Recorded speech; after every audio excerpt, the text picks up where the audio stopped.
revolutions are fought off of ideas? Okay, so we're going to talk about ideas and revolution. What? Stop trying to be funny. Popular sovereignty. Popular sovereignty is the idea that government should be based on the consent of the government, or of the governed.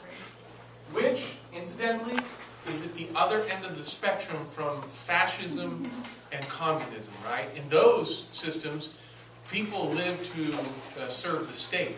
Whereas the idea of popular sovereignty, as advocated by John Locke, is that government exists to safeguard those God-given rights, right? Those individual rights. Different ends of the spectrum. Let's be real clear on that. Legitimacy is the respect that people give to a state and recognition of its rights to speak on their behalf and govern their lives. Legitimacy leads to a stable government. One way of legitimacy would be the divine right of kings, which is when kings thought that God had chosen them to govern the people. Back then, kings were viewed very highly. If you didn't listen to them, it was a sin against God. Kings would not reply to parliaments nor the people, but accept God. So what was the problem with that concept, the divine right of kings? You didn't know. You didn't really have a say? Okay, you didn't have a say. Joy says you don't know if they're legitimate. I wouldn't make it in that time. Yeah, okay. Why is that? I would question it too much. I'm like, why them? They're humans just like me, you know. But, I mean, So you get in trouble Well, you with the can say powers that that now. be. yeah, I would be, yeah. Not a You can poop. say that now too. Huh? Because you're human. Yeah, but I would be like going against him, which should be like going against God, and people would look at you.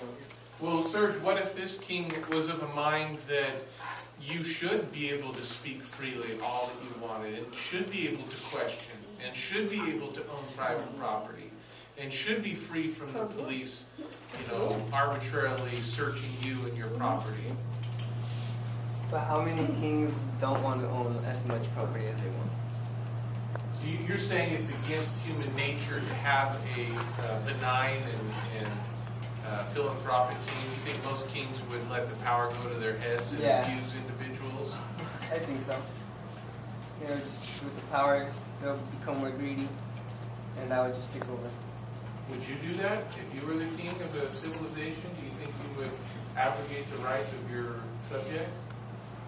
I mean, Yeah. see, that's the thing is, there's a lot of responsibility, and I don't know. If it gets to some people, Freemasons. I don't think we get to them. Just the Freemasons. Freemason. Could be raising, environment.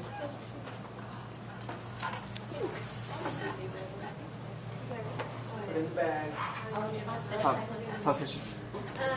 As society grew, new scientific discoveries and religions questioned many people about the divine rights of kings. Monarchs started to lose some of their legitimacy, but their sovereignty increased. The two leading monarchies, Britain and France, had incorporated popular sovereignty. Britain gradually blended popular sovereignty. As France, it went straight to popular sovereignty. Democracy in Britain. Britain used to be ruled by powerful kings. The introduction of the Magna Carta, Petition of Right of 1628, and the Bill of Rights of 1689 gave the authority to Parliament, which controlled taxation of the people. Britain had many restrictions on who could vote or hold office. Parliament later changed their ways as passed many laws. Great Britain is a monarchy ruled by a queen. Britain is democratic and has elections for the government who can make public policies, and by adopting popular sovereignty, it's protected by many of the institutions. It's protected by many of these. So you're saying it was a relatively smooth transition away from a monarchy to one of a representative government? I believe so, yeah. All through writing documents and everything, no blood, no wars, nothing like that? I'm sorry, say that again? So there were no actual armed conflicts, military battles fought in this transition from absolute monarchy to government? No. What about the Glorious Revolution?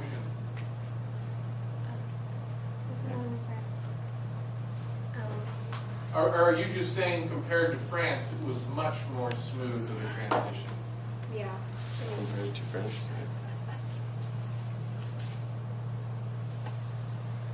Revolution in France. France changed quickly into popular sovereignty.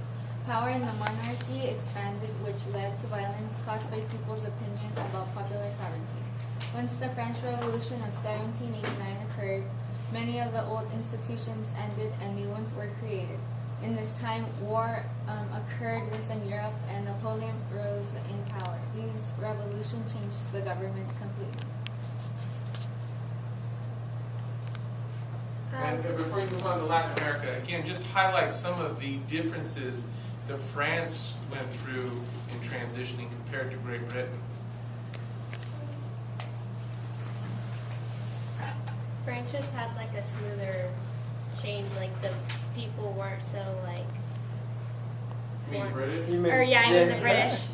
The British were more smooth because they didn't like. Well, they had like little wars, but like it wasn't anything like major, like drastic, compared to like what France was doing. What kinds of things did France have to undergo in its move to a more representative government away from an absolute monarch? The French Revolution. Was that a The war. intense thing? Or was it a light thing? Yeah, it was pretty intense. French Revolution. What happened?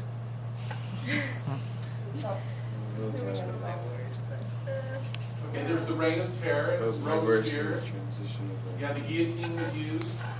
Napoleon came to power and totally laid waste to much of Europe and Russia.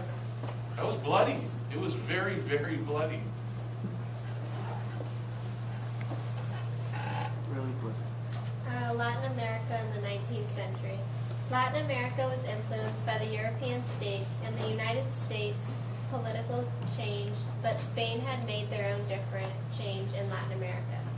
In Spain, there was a monarchy as well as conquistadors and Conquistador. who had settled the region. As the conquerors tried to get power from the monarchy, since Spain had easy access to gold and silver, the monarchy created a feudal system in Latin America. This was called the Encomienda. Encomienda system, which gave millions of indigenous people in Latin America the property of the crown. Do you see that influence in Latin America today because the Spanish and the Portuguese instituted this feudal system upon the natives there? What are the results of them doing that?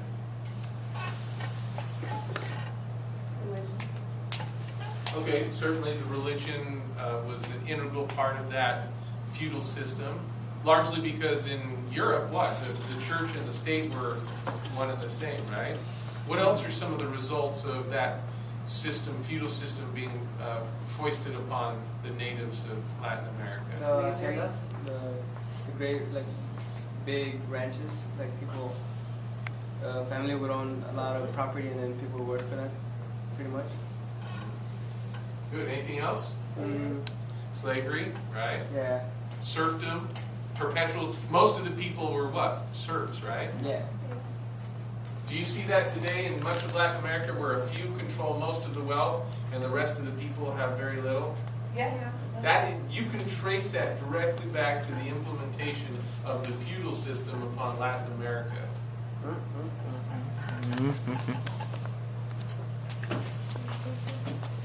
The monarchy then entrusted many Indians to each settler who promised to protect them and teach them Christianity. Local landowners treated their indigenous laborers as slaves. The encomienda system led the haciendas, which are large landholding centers of the political and economic power in Latin America.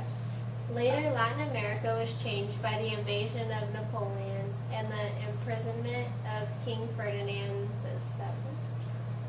The throne was then given to Joseph I, Napoleon's brother, but then returned to King Ferdinand VII. Many colonists were inspired by France's political change, but they were based on popular sovereignty.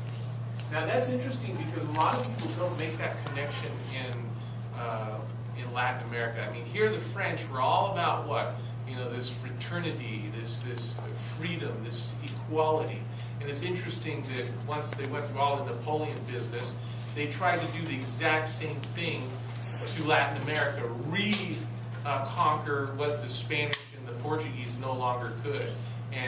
But now an idea whose time had come was upon the people of Latin America. And they said, nah, we don't think we need any more Europeans dictating our destiny. Yeah.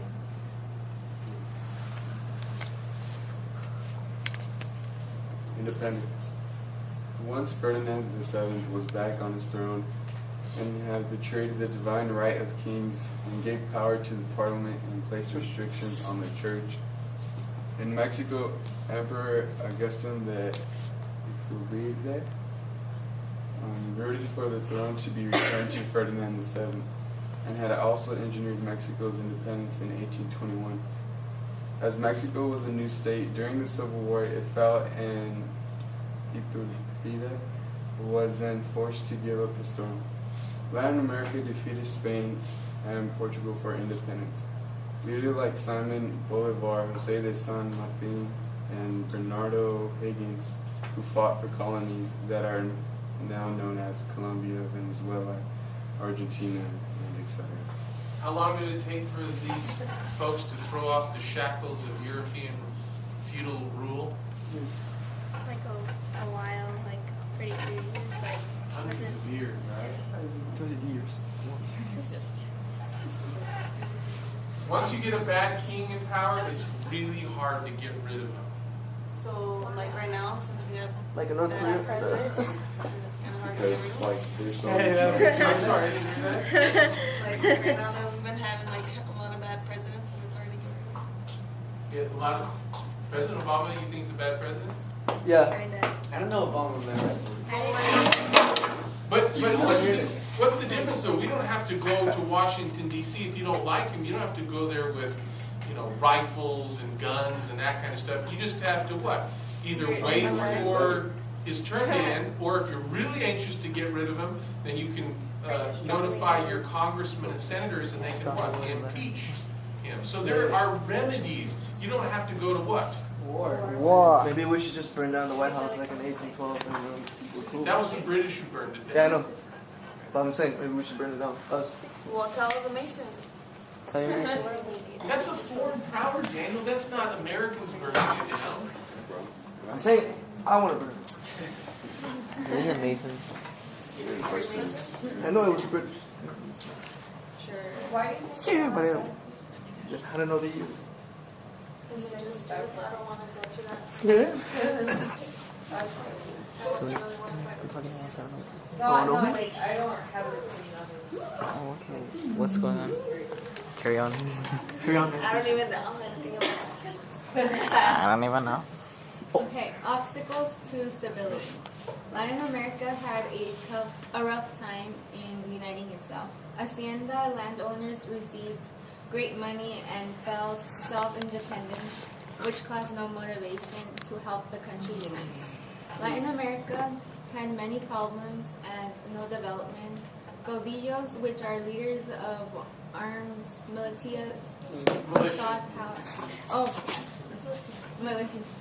Who sought power to enrich themselves, tried to help, but the cycle of political disorder in Latin America occurred once again.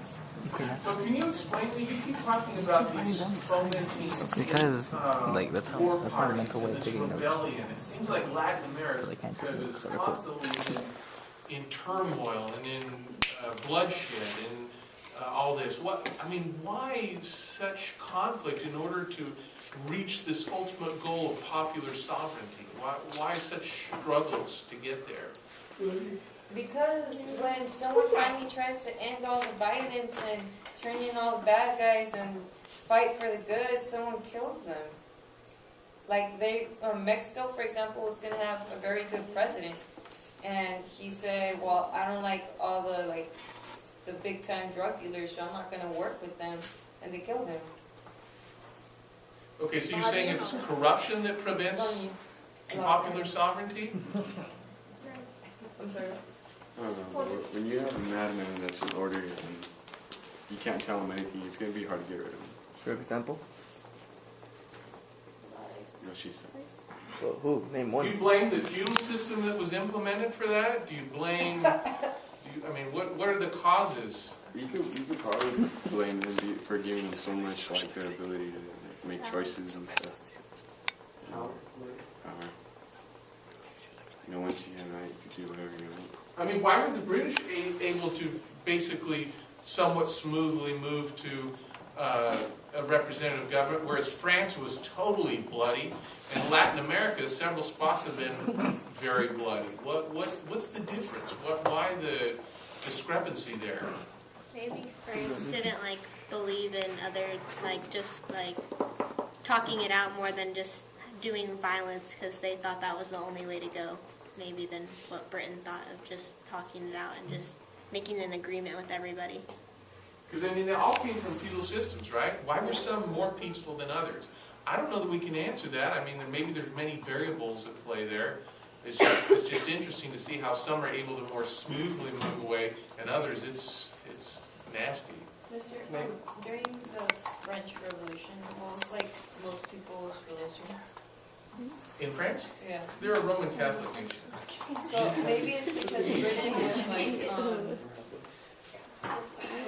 Britain was persecuting a lot of Catholics, like during that era, and then like when the Catholics, like some Catholics moved on to France, you know, like they got crazy and they're just like when a lot of bloodshed happens, like you just want to retaliate. You just don't want to sit down and just make an agreement. Like something already happened and they feel like it needs to go to the extreme. The ones that didn't negotiate thought that the people would just pretty much not like give up and that it would never happen. So they were just being how do you say necios? Stubborn with accepting change, and they thought that it would possibly never happen. But once the people unite and they want that change, then you can't do anything about it. The people speak. Yeah. Sometimes it takes longer for a certain group to find its voice, right? The Mexican Revolution. Mexico questioned itself in what type of government they should go for. How much power is given and how much to keep their independence? Dictatorship of Diaz. Porfirio Diaz's economic plan was to use cheap labor and invite foreign firms to invest. This caused stability and economic growth to Mexico for 34 years. Francisco Madero feared Diaz's harsh rule and felt that reforms were needed to prevent social revolts from occurring. Madero struggled and Diaz put him in jail. But soon Mexicans became worried about him, which caused Diaz to run away in 1911. Madero was president of Mexico, promising gradual change. Many followed Emiliano Zapata, who wanted to break up in large estates and give land to workers. Madero was between counter-revolutionaries, which are those who opposed revolutionary change. Madero was assassinated by General Victoriano Huerta in 1913. The Civil War followed. So what's going on in Mexico there? Cristero Wars. Somebody did something about power. It was my religion. So was it religion? Was it about It was ideas. It was about ideas? Which ideas were fighting here? Was it just people who didn't like each other, or were these ideas fighting each other? Yeah. Isn't it because of religion? Yes. It was because of religion. Religion and their independence. What It's always religion? been- What I don't It's know. always been like a Catholic. Because they would hang all the fathers, all the fathers from every church. That was just ideas. They were Roman Catholics fighting against Roman Catholics? No, it was like the government versus, you get what I'm saying? Like, Oh, the state versus the Roman Catholics. yeah. Okay. So it's called Cristero Wars.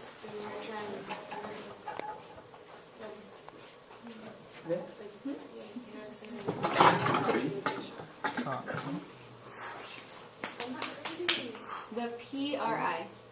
In 1917, a new constitution was written and gave more power to governments. The assassinations of Zapata and Pancho Villa called for revolution. The National Revolutionary Party was changed in 1946 to Institutional Revolutionary Party. The PRI was used for government for more than 70 years until presidential elections occurred in the 2000s. So what changed in the year 2000? Who got elected? Fine. Huh? D. No. What's his name? What's his name? Vicente. Fernandez. Starts with an F. Vicente. Fernandez. Fernando. Fox. Vicente. Oh yeah. Oh yeah, I remember him now. Remember Pon? The bad party? Yeah. Didn't I say that? Yeah. Isn't that like the big party? You know, it's really interesting. I remember that in 2000 because George W. Bush got elected, and it's really funny because George W. Bush, he actually speaks Spanish, but he does it with this Texas kind of drawl. And when Vicente came over for the first time, because it was a big thing in Mexico, because Korea dominated for almost a century. Now Panzin or Pan, and Vicente was speaking to him in Spanish, and then you hear George Bush doing his Texas Spanish accent. It was funny. So the press made light of it. Latin America in the modern era. In the 19th, Mexico was under control, but elsewhere in Latin American countries were going through tough times. Dictatorship and military control made it difficult for economic growth and the demand of society. The Cuban Revolution in 1959 inspired people because it promised to attend to the basic needs of people. Small groups called the guerrilla warfare guerrilla warfare who tried to topple the government who created hit and run raids. And do any of you know how many of the nations in Latin America are basically led either by military or civilian dictatorships? I mean, they have the cover, the auspices of a representative government, but are truly run by one or a cadre of about 40, 75%. It's a huge percentage. 80, 99.99. And do you think that will change? Do you see it evolving so that the people get more representative government, or do you see it becoming more corrupt over time? More corrupt. Why? Look at us. Look at us. Money, power. It's too much influence. Look at us. Our generation's just. Alright. Chris is gonna miss it. Communist guerrillas and others became active in the several countries. The military rule was soon turned out to violence. Even innocent civilians who tried to kill the guerrilla groups, but this act killed thousands of Guatemala and left millions in refuges. Many people denied the fact that the military government was harming them since it was one of the institutions they trusted. Military government was powerful even after defeating the crisis. As the United States feared the communism would spread at the end of the Civil War, it was to give Latin America a chance for democracy.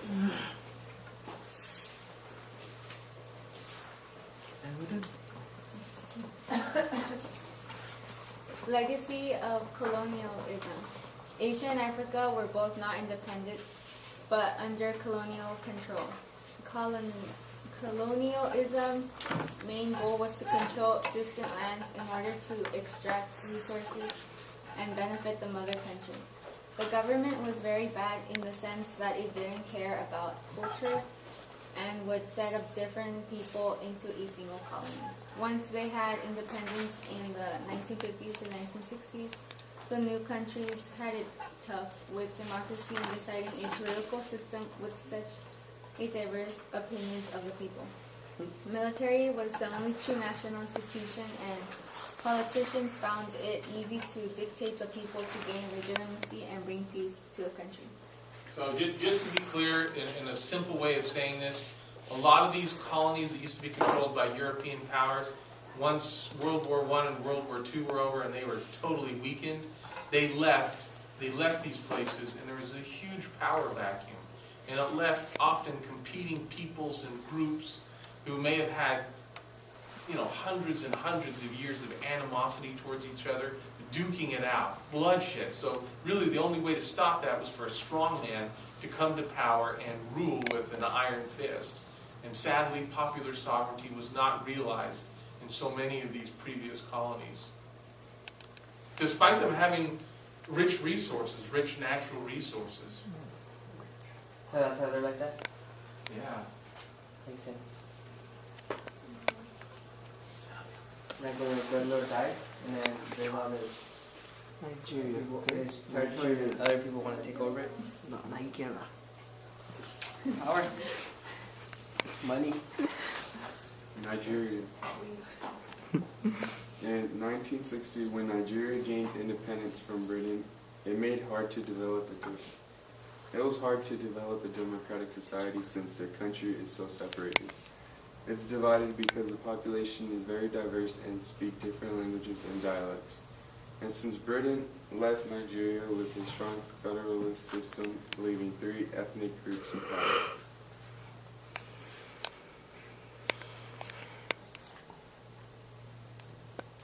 These groups are Yorubas, southwest, Hausa, Fulani, north, and Igbo, southeast.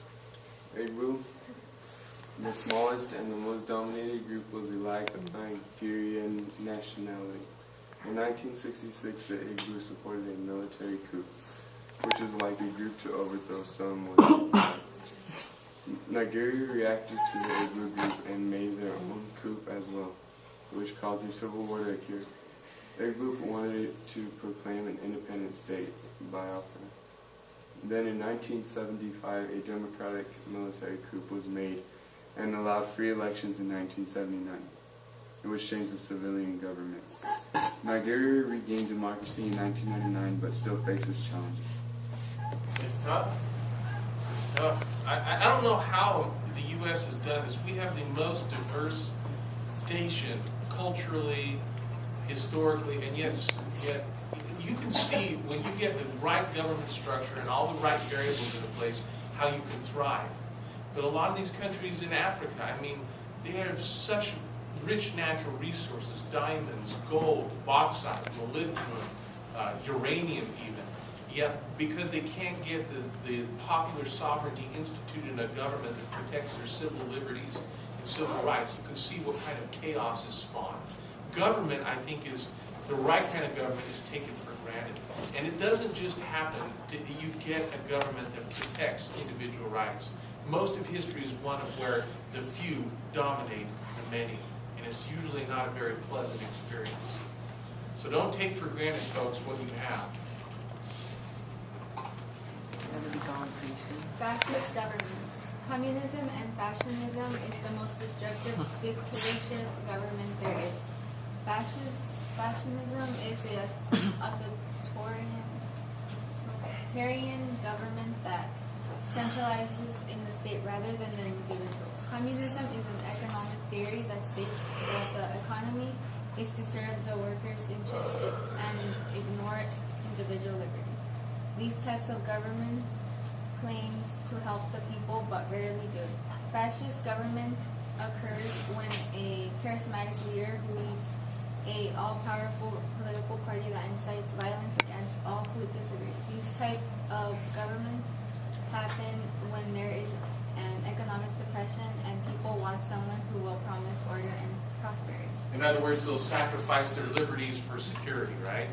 And who's the best known example in the 20th century of the fascists? The two big, Karl Marx.